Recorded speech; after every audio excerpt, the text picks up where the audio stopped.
possibilities made possible by broadband and wireless and expand the program to keep pace with technology. I urge the subcommittee to go beyond the E-rate discounts for public schools and libraries. Our goal should be to extend the definition of universal service to include modern broadband connectivity. We also need to define speed and bandwidth in terms of what a student sees on their computer, not just one connection to a school or library that must be divided among many users. The current cap on E-rate needs to be increased. I note, as reported in the Educational Library Networks Coalition, the administrator for the E-rate program, E-rate discount requests for 2008 totaled $4.3 billion, but were capped at $2.25 billion. So we still have work to do to achieve the goal of universal access. I agree with the 2005 statement of the Educational Library Network Coalition that all students, educators, and library patrons should have high-speed internet connectivity to fully participate and learn in an information-dominated economy and world. I applaud the program of E-rate discounts to schools and libraries, ranging from 20% to 90% based on the economic status of the communities. But I believe that the eventual goal should be to make these connections free for all schools and libraries. This goal is ambitious and is important as the coalition of free public schools and libraries themselves, free and open to all. Telecommunications provides the new learning platform of this century and is replacing the textbook as the medium through which modern education is provided. The world's knowledge is now available online, far beyond what books and materials can provide in schools and libraries themselves. Just as access to quality education is a civil right, access to modern telecommunication tools for education should be viewed as a digital civil right. We should seek to guarantee that right to every student, regardless of their ability to pay. Thank you. Thank you, Mr. Lucas, very much. Our next witness is Jane Smith Patterson, who is the Executive Director of the ENC Authority. The ENC Authority was created by the North Carolina legislature with the purpose of improving broadband internet access across the state by encouraging North Carolinians to use the internet and providing opportunities to gain new skills. ENC is building connected communities and a more economically competitive state. We welcome you. Thank you, Mr. Chairman. Phone in a little bit closer. Okay.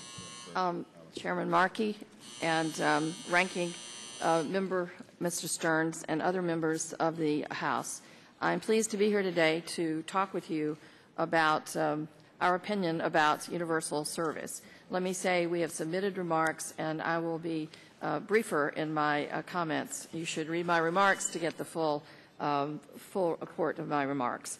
The ENC Authority has been working for 7 years to try to make certain that every citizen in North Carolina has access to the internet, knows how to use a computer, and knows how to access the applications that are there. Today, 82% of our households in North Carolina can receive, if they wish, and can pay for broadband access in the state.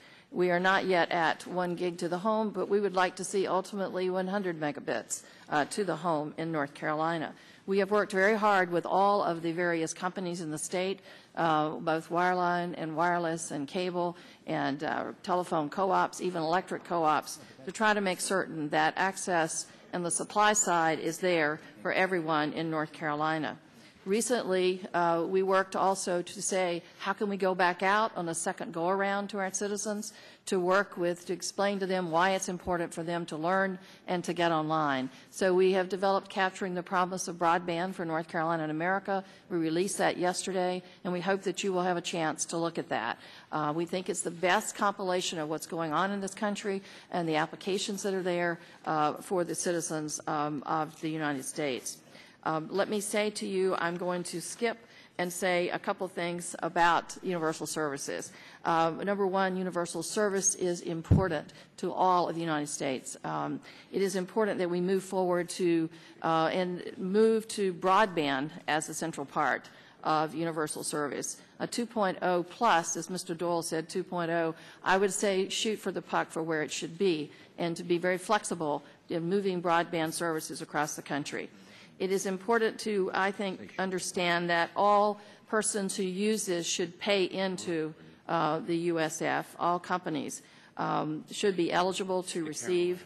I believe that in the E-rate that everyone should be able to pay in and receive. And I think that except for wiring contractors, I won't get into that, but you might ask about that later. I think it's important to also assist nonprofits and private and also the public when it's important, when you cannot get the companies to go into areas and local governments need to step up. We should support that as well. I would like to just extend a couple of comments about Lifeline Link Up. I think this is the finest part of the universal services area. And I believe that Lifeline should be changed and morphed into a situation where we support low-income individuals who are having trouble economically, and that we should, in fact, make it so that we could have that for broadband access. I think it's important to realize that we have come to a point where telephones are ubiquitous, and that perhaps now that you can use VoIP if you wish to call, and you have access in the Lifeline Link Up program.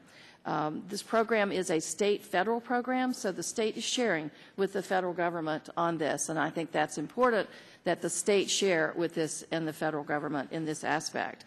So I would encourage you to look at Lifeline Link Up as a special issue and a very important one for this.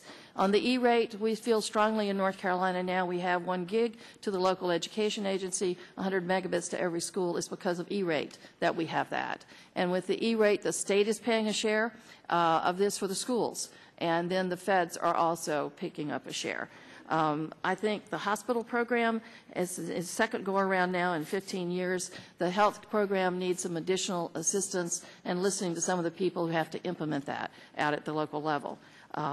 I would also say that I don't know how much. I think the Benton Foundation has done an excellent job in looking at this, and we would certainly bow to them with their knowledge of how much should be in the Universal Services Fund. The investment in broadband will pay off immeasurably for us in this country. You can look at the fact that economically we have now an estimated $500 billion in economic growth and an additional 1.2 million high-wage jobs if, in fact, broadband is ubiquitous. Those are the remarks that I would like to submit to you, and I would encourage any kind of questions about our efforts in North Carolina. Thank you, Ms. Patterson, very much. There's a roll call on the House floor. There is only 5 minutes left to go for the members to go over and to make that vote. So what I would recommend is that we briefly adjourn for 10 minutes. We'll return. We'll hear from Mr. Sullivan, and then we'll begin the questioning of the panel by the subcommittee members. This hearing is in brief recess.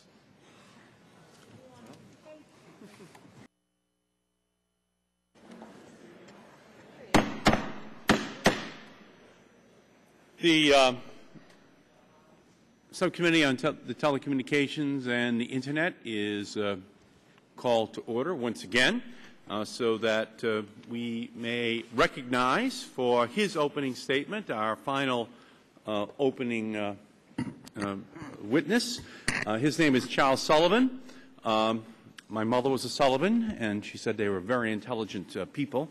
And so I'm looking forward to his testimony. He is the Executive Director of International CURE, Citizens United for Rehabilitation of Errants. CURE works to ensure that prisoners have all the rehabilitative opportunities they need to turn their lives around. CURE was founded in 1972 by Charles and Pauline Sullivan as a membership organization of families of prisoners, former prisoners, and other concerned citizens who work to reduce crime through the criminal justice reform movement. We thank you, sir. Whenever you're ready, please begin. Mr. Chairman, I'd like to especially thank you for this hearing, and also Congressman Inslee. We have met at Congressman Strickland's functions. Thank you for this opportunity to talk with you. My name, as you've said, is Charlie Sullivan. I'm Executive Director and co-founder with my wife, Pauline, of CURE. We are a grassroots prison reform organization that began in San Antonio, Texas in 1972 and expanded to a national organization in 1985. Our